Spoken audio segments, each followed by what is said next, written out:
Hi everyone, Mr. East here again. I'm going to take you through today's lesson, and we are going to start off by thinking about the practice activity I asked you to do at the end of the previous lesson. Now I said, for this whole, which is a square, can you identify what fraction is red, what fraction is yellow, what fraction is blue, and what fraction is green? If you didn't have a chance to do that, pause the video and have a go at that now. So, did anyone do this? Did they count the number of parts? 1 part, 2 parts, 3 parts, 4 parts, 5 parts, 6 parts, 7 parts, 8 parts, 9 parts. Does that mean the red part, that's one of those 9 parts? So that's a ninth? Does that mean that the yellow square is a ninth? The green part is a ninth? The blue part is a ninth? Can they all be 1/9 of the same whole? Are they all equal in size? They're not, are they? I can see that this red rectangle is not the same size as this yellow square, so they can't all be 1/9 of the same whole. So we need to go back to the sentence scaffold that we've used before. The whole has been divided into equal parts. Now we're going to have to use some visualization, so using our mind to try and see those equal parts. So let me start with this yellow square. I can see one part here, and I can see that there would be another equally sized part here. That would be 2 parts, another one of the equally sized parts here, 3 parts, and another one here. 4 equal parts. So let's go back to our sentence. The whole has been divided into 4 equal parts. One of these parts is 1/4 of the whole. The numerator 1 is the number of parts that's been coloured in yellow. The denominator 4 is the number of those equally sized parts that we've had to visualize from this diagram. So let's think about the red rectangle. Now I can see a red rectangle there and a white rectangle there. There's 2 parts so far. I have to continue to visualize the rest of the whole being made out of those equally sized rectangles. 1, 2, 3, 4 that I've counted so far. If there's 4 on top, there must be another 4 underneath. That would be 5, that would be 6, that would be 7, that would be 8 equally sized rectangles. How many of them are coloured red? 1. So let's go to our sentence scaffold. The whole has been divided into 8 equal parts.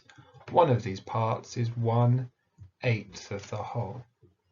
Now, in the previous lesson, we also spoke about how parts can look different, but they can still be an equal fraction of the whole.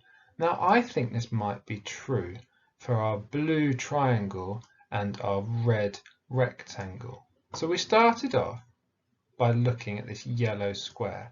I can see that this red rectangle is half of the yellow square. I can also see this blue triangle is half of this, that's the same size as our yellow square. So I think this would be the same fraction, 1/8. So let's see if we can visualize 8 of those triangles in the whole. This is 1 and 2 triangles. Here there would be another 2, so 3 and 4. Here there would be number 5 and number 6.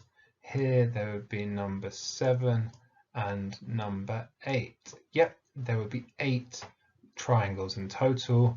One of them shaded in blue, so that would be 1/8.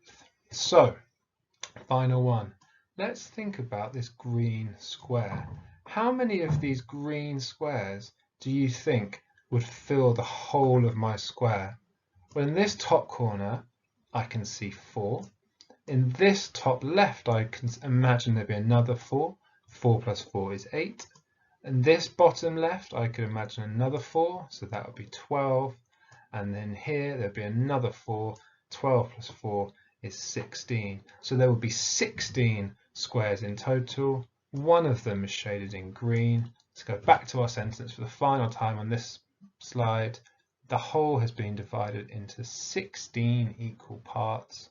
One of these parts is 1/16 of the whole. Now I also said as a challenge to think about what fraction is white, but We're not going to talk about that now, because actually that wouldn't be a unit fraction with 1 as the numerator. It would be a different kind of fraction. So we'll come back to that in a few lessons' time. Okay, now on to some new learning. Here I've got some different coloured strips of paper, and I'm going to ask you quite a simple question.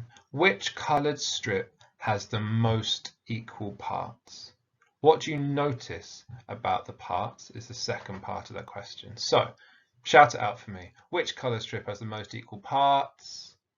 The purple strip. Hopefully you said the purple strip. Let's see how many parts the purple strip has been split into. 1, 2, 3, 4, 5, 6, 7, 8, 9, 10. There's 10 parts there. They're all equal in size. So the purple strip has been split into the most equal parts. Now, what do we notice about those parts? How big are those parts compared to the other parts of the other coloured strips of paper? Are they bigger? Are they smaller?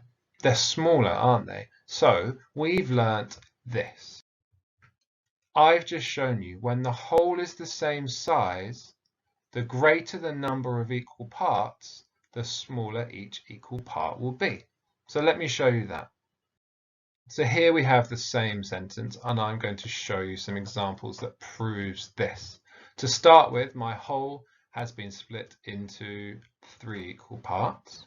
Now I'm going to split the same sized whole into a greater number of equal parts. This time it's been split into 4 equal parts. So here is the size of each part. Is it smaller? Is this part smaller than this part? Yeah, of course it is. So that sentence is true. Let's look at our next row. Has the number of parts increased? Yep, there's now 5 equal parts. Has each part become smaller? Yep, we can see that as well. Again, has that happened? How many parts this time? 6. Is each part smaller? Certainly is. This one, is there 7 equal parts? Oh, if you check, 1, 2, 3, 4, 5, 6, 7, 8, 9, 10. 10 equal parts. And are the parts smaller? Yes, they are the smallest so far. And that is the first thing that we said. That for the purple strip, it has the greatest number of equal parts, and each of the equal parts is the smallest. Really important that we are saying that the wholes are the same size. The left-hand side of each whole and the right-hand side of each whole lines up, so I know the wholes are the same size. Very similar question, but slightly different. Which coloured strip has the fewest equal parts? That means the smallest number. What do you notice about the parts this time? Is it still the purple strip? No. The red strip has the fewest equal parts. How many equal parts does it have? It's got 3 equal parts. And this time, what do you notice about these parts? Are they still smaller? No. If we've split the same whole into a smaller number of parts, the parts are larger. So, a very similar sentence with some slight differences. This time, we can say, when the whole is the same, the smaller the number of equal parts, the bigger each equal part is. Let me show you that again with our strips of paper. So I've started off with the purple strips. Let's go back to the sentence. When the whole is the same, the smaller the number of equal parts, the bigger each equal part is. So I've reduced the number of parts. In the purple strip, there are 10 equal parts. In the green strip, there are 6 equal parts. The number of parts has become smaller. And has the size of each part grown? Yeah, we can see that each of the green parts is larger than the purple part. Same for our next row. This time we've got 5 yellow parts. Well done if you could see them without counting them. There's 5 yellow parts. And is each part larger than the green and the purple? Yeah, we can see that they are definitely larger in size. Same for our blue. We've reduced the number of parts again. This time there are 4, so each of our parts has become larger. Same for our red.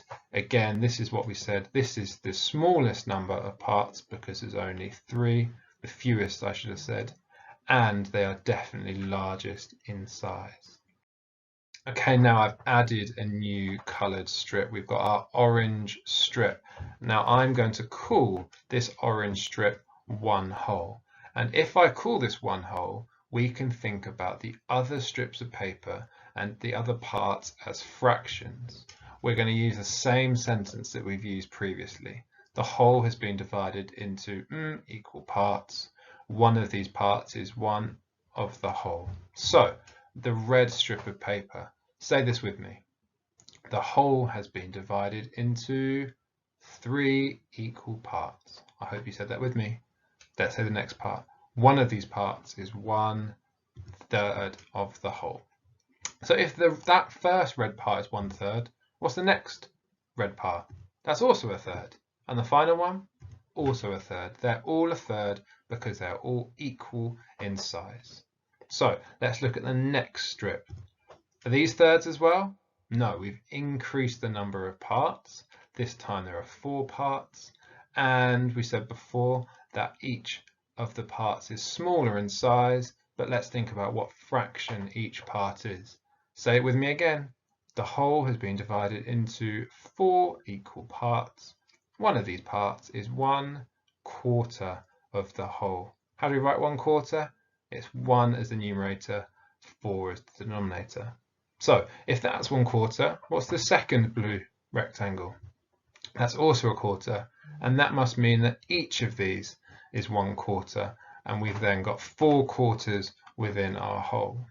Now, the next strip of paper, say it together. The whole has been divided into 5 equal parts. One of these parts is 1/5 of the whole. Again, if the first strip is 1/5, then the second strip must also be 1/5. All of them are 1/5. Almost there. The green ones, again, let's just count quickly. Okay, I know what I'm going to say. Say it with me. The whole has been divided into 6 equal parts. One of these parts is 1/6 of the whole. This part is 1/6. This part is 1/6. All of our parts are 1/6 because they are equal in size. Final row, we've got our purple parts. Do you remember I said there were 10 parts? So now let's say these 2 sentences together without stopping. The whole has been divided into 10 equal parts. One of these parts is 1/10 of the whole. This is 1/10. This is 1/10. They are all 1/10. Now, I've only coloured in the first of the parts in each strip of paper. The whole, the orange strip, is still 1. That then means that the red strip is still a third, the blue strip is still a quarter, the yellow, the green, and the purple, the fractions that are coloured are still the same. Now I'm going to remove the other parts. Bit of a memory test. Can you remember what we said each one was? The whole, the orange strip is orange. Now again, some visualization. The red, how many would fit into the whole? 3 of them, so that was a third. You might remember the blue one, but why is it that fraction? It's a quarter. Why is it a quarter? Because 1, 2, 3, 4 of them would fit into the whole, sorry. The yellow one, a fifth. Again, I'm picturing in my head 5 of those yellow strips making the whole, because 5 is the number of equal parts that strip of paper was split into. What was the green? Can you remember? Well done if you said a sixth. Imagining those 6 in our head. Really important to see that picture in your mind, see it grow as you move across. What was the purple one? Remember I said it's not just following the same pattern. It's not a 7th, it's a 10th. It's a 10th because 10 of those equal parts make our whole. Now in this lesson and the next few lessons, we're going to be comparing fractions. And at the top of the page, I've got 2 symbols that we can use to compare numbers and fractions. This symbol and this symbol. Can you remember what those symbols are? The first symbol is smaller than, so the next symbol is greater than. Well done if you remembered those. Now we're going to use these symbols to try and compare these fractions. We said that the red strip was 1/3 of our whole, and when the whole stayed the same, our blue strip was 1/4 of the whole. Which is larger? Is the red rectangle larger, or is the blue rectangle larger? The red rectangle is larger, isn't it? We can see in size this is definitely a larger rectangle than this one. So which symbol will we use? Will we use our smaller than symbol or our greater than symbol? I'll read this through and I'll leave a pause for you to say what symbol you think goes in the gap. 1/3 is 1/4. What did you say? I'm going to say it. Hopefully it's the same that you said. 1/3 is greater than 1/4. Okay, let's look at two more fractions.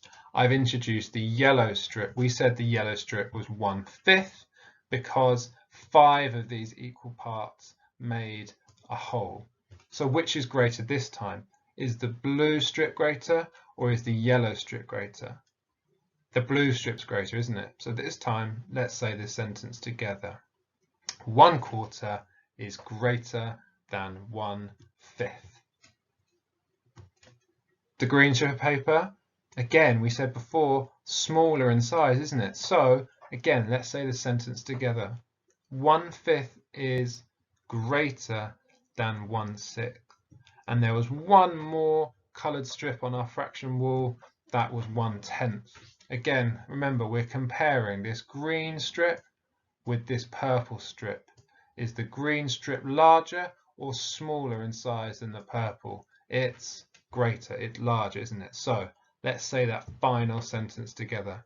1/6 is greater than 1/10.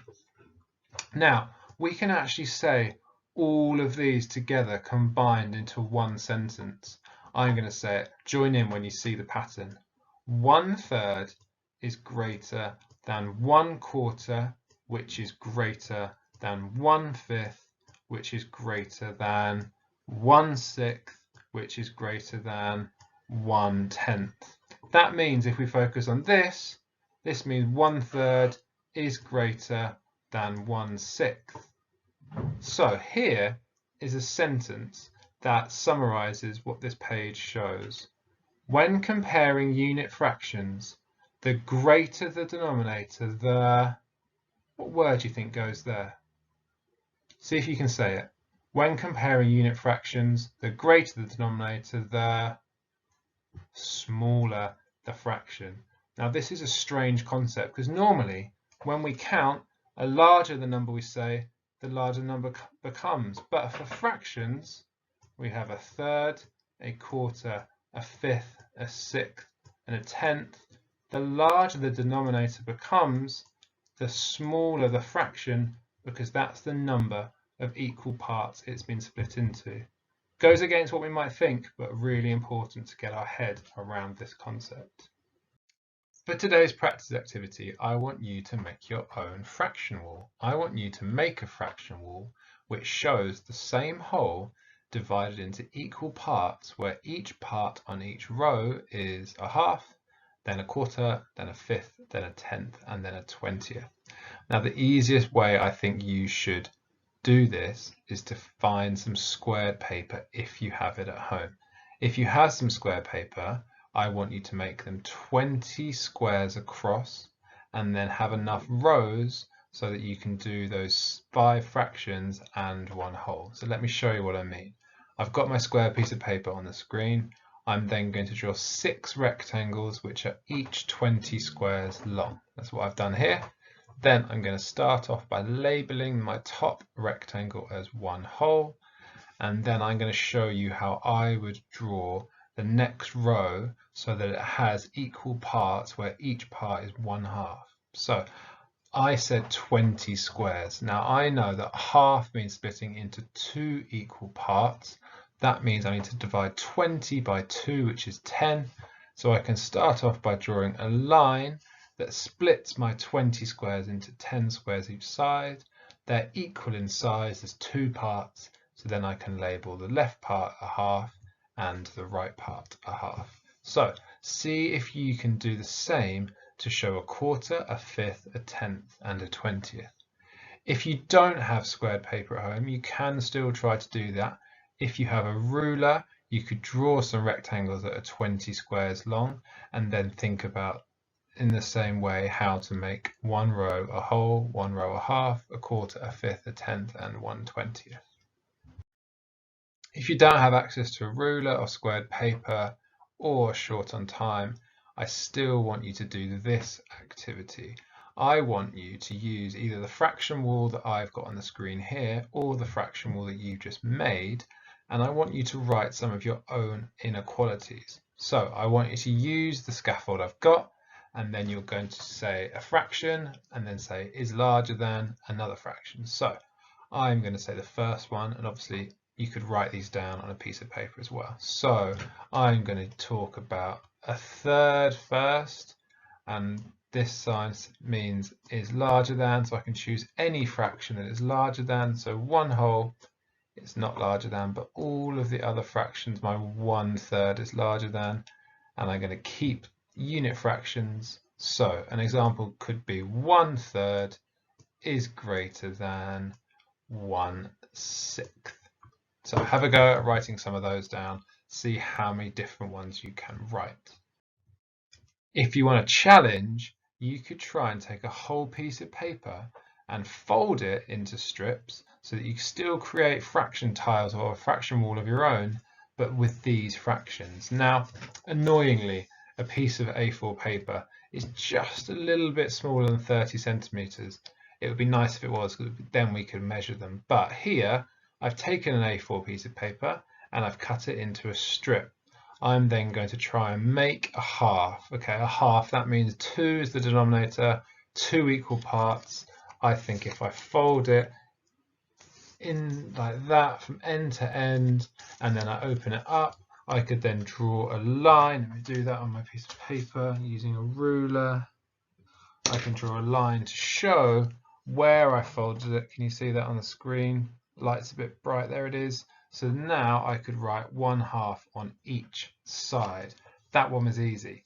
The next one's a bit more tough. So I've got another piece of paper, the same length as before, because remember we said we're keeping the holes the same. Now I've got to try and fold it into thirds. I'm going to have to fold this in a clever way so that the middle comes like that. Oh, it's going to be hard to be accurate.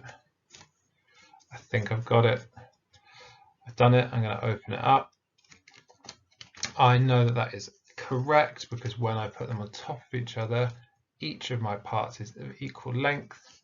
So now I can write on each of these 1/3 because I've split it into thirds. Let me do that for you. Draw my line down there, the ruler, and then I can write 1/3 on each of my parts. 1/3, 1/3, 1/3. And now you can see hopefully on my strip of paper I've got 1/3 on each of my parts and they are equal in size. I could, if I wanted to, use my ruler to help me to work it out, but depending on the length of your piece of paper, you might go into some more difficult numbers when you try and divide that whole into 3. So good luck, have a think which ones you find easy and more difficult, and in the next lesson they'll talk about those difficulties you have.